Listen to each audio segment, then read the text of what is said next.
Hey guys, and welcome back to another episode of Draw with T. Have you missed Stormscreech? Have you missed watching me sketch my hippogriff character? Well, if you have, you're gonna love this episode because Stormscreech is back.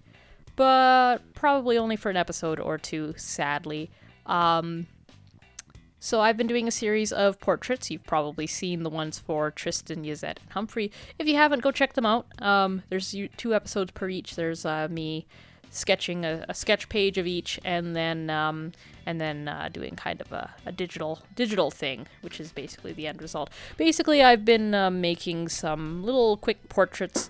The idea being that I'll make some portraits for all the characters of Casimir, so I can stick them in the Google Documents, the character documents that I have of them.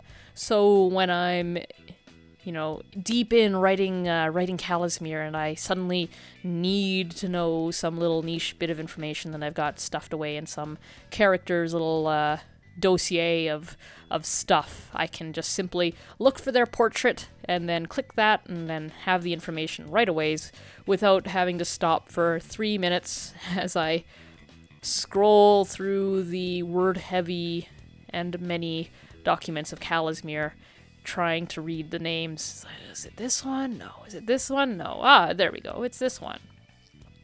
Yeah. So, to kick it off, I just kind of started with the 4 main characters, starting with Tristan, then Yazette, and then Humphrey, just to sort of warm up, or that was the idea before I kind of got derailed by some other stuff. So I'm back at it now, and it's time for Stormscreech to have her turn. So, at least all that sketching that I did of her wasn't really for waste, even though I didn't actually do the big complicated character model sheet that I was going to do. At least she's getting a nice portrait that's going to, be fun and fast, because I did all that design work on her ahead of time. But it has been a while since I've drawn. This is the second page of me sketching for the first time in a while, because I've kind of put it aside to do some zines and some other stuff, and I just really haven't been sketching.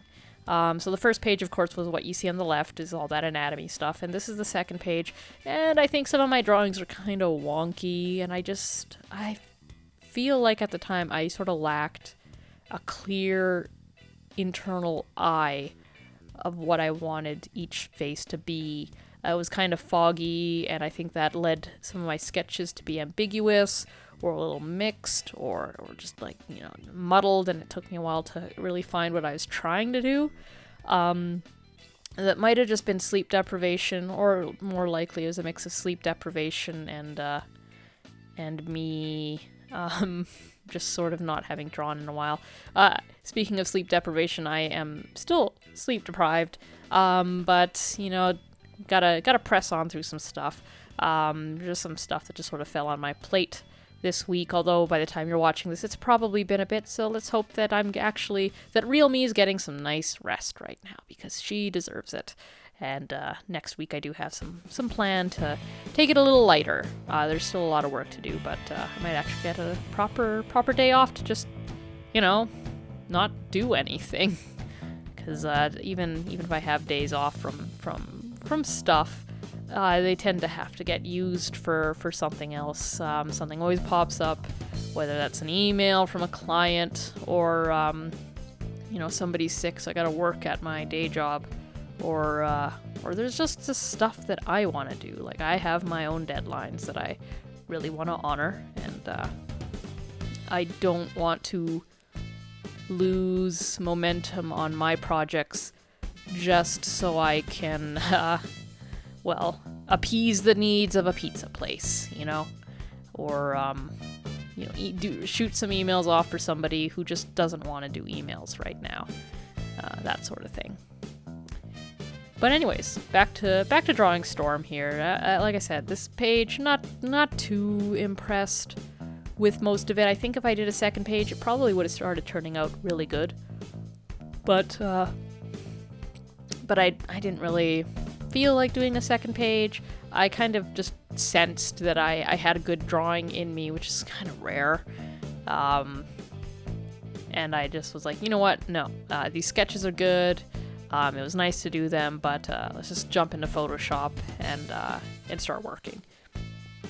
You're going to see that episode, though, quite a bit later, just because I'm kind of sort of tackling Stormscreech in parts, and those parts are in between some other stuff that I'm doing that are complete, so they're going to be going out first, even though I'm kind of working on that one during and before some of this other stuff's going out.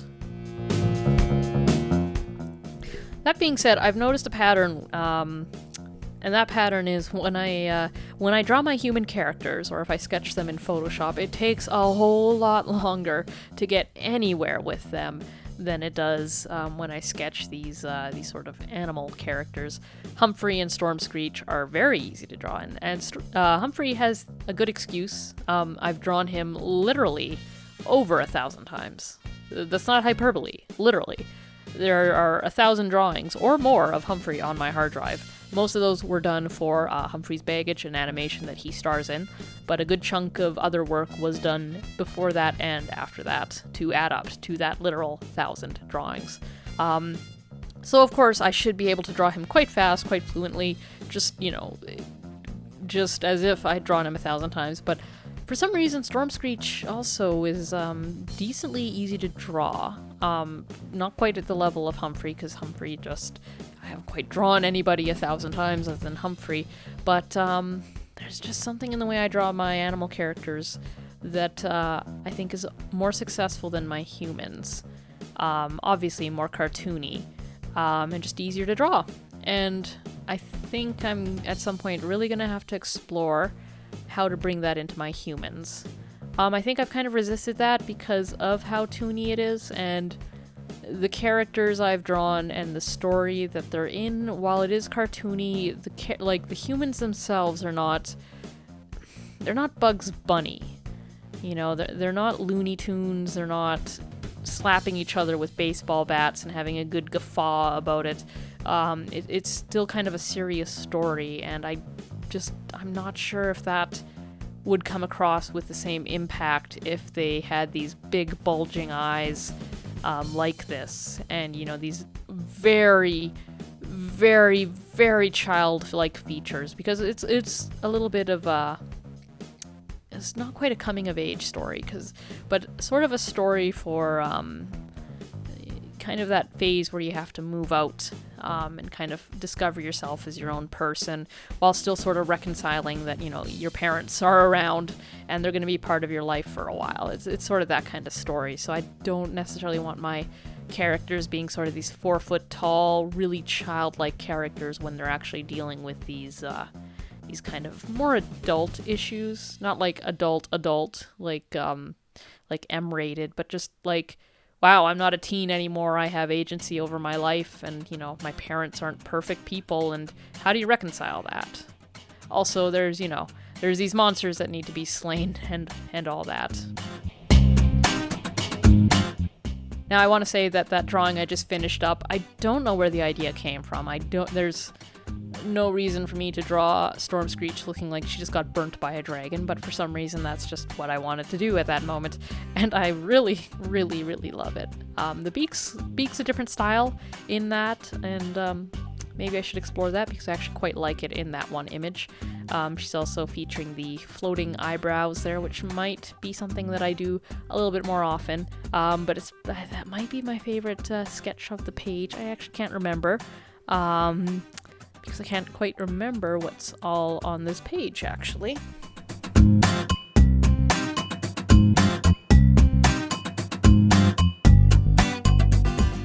So I've kind of run out of things to say, so I'm just going to ask you guys a question. What do you think of the new intro? Hopefully it's played over a few things by now. It's literally just the old... the old style of intro, but with a new sketchbook. I did try to think up some other ideas that I could do in the very short time that I had to make a new intro. They didn't turn out very well. I kind of had an idea to sort of like shoot sort of panning close-ups of, various items to do with my art, and I wasn't quite sure what those things should be. Obviously, like my pencil setup, my sketchbook, my desk. But all of these things are so cluttered and noisy, and the colors and everything, like my whole area just is not nice to look at through the lens of a camera. It's a place that's lived in, and it functions, and it's clean, but when you put the lens on it, it looks eclectic and noisy and bland all at the same time, and I don't quite know how to reconcile that in Premiere Pro. I'm sure I've seen some people turn some really bland shots into these amazing cinematic lit up things. Perhaps I should look into that. But I didn't have that time. I basically just had enough time to shoot some things and compile them, and that would have to be the new intro, at least a temporary new intro. And to be honest, I don't think I really have much time to go and explore lighting, at least not right now. But if you guys have any other ideas for the intro, let me know. The sketchbook thing worked really well, like the whole sliding some junk away and putting the sketchbook in worked really well in the early days when everything I did was traditional sketching, and the whole focus was on this brand new sketchbook that I had made, and that was kind of it. But the moment it kind of went digital, that sort of lost some of its effect. But I don't know. I mean, I guess I could also just sort of do a montage of me drawing various things. That also feels a little uncreative, and I'm not entirely sure what things I would show. Let me know in the comments if you're feeling that vibe for like a montage of me doing stuff. I know a lot of artists actually don't really have an intro, or if they do, they have some really, really fancy stuff that sort of drops in. I guess I could do something like a little logo, just like, Tegan, draw with T, or, like Tegan Tulsi, the artist, I don't know. And it sort of is a title card, maybe a slightly animated title card. Let me know. Let me know what you thought of the replacement ones, obviously. Obviously, I think they sort of get the job done. In the intro, I did take out the very, very loud, probably obnoxious sounds of everything scraping. That didn't really show up when I was filming the newest intro, and I think that might have been because I had my mic selected, as in this mic, not the mic that just kind of hears everything, the mic attached to my computer. Wow, the mic that hears everything. I guess they kind of do in a way, almost, because, the government could be listening to you from all your devices. I remember hearing that once, and so what I did when I heard that, and I'm like, well, okay, let's, so if the government can hear me, and, I think they could tune in. I don't really pay attention to that sort of stuff, but let's say the government could tune in. What would they hear? So I put my phone to record, shoved it in my pocket, and then walked around the room. I was just by myself, and I just had a little tiny 45-second conversation. I was actually shocked when I pulled my phone out and hear how crisp and clear my phone could actually pick it up. And then I didn't really understand why it is my phone could hear me so well from my pocket, but, somebody stands outside and suddenly they sound like they're on Mars. But whatever. Phones and technology. That was my random rant for today. Hope you guys enjoyed it. Hope you guys liked me filling the sketchbook page. That little doodle I just did is going to be the basis for the final portrait of Stormscreech, so stay tuned in a few episodes for that. Please like, comment, and subscribe if you haven't already. Enjoy the rest of your day, night, or evening, or whenever you're watching this, and I'll see you in the next episode. Bye.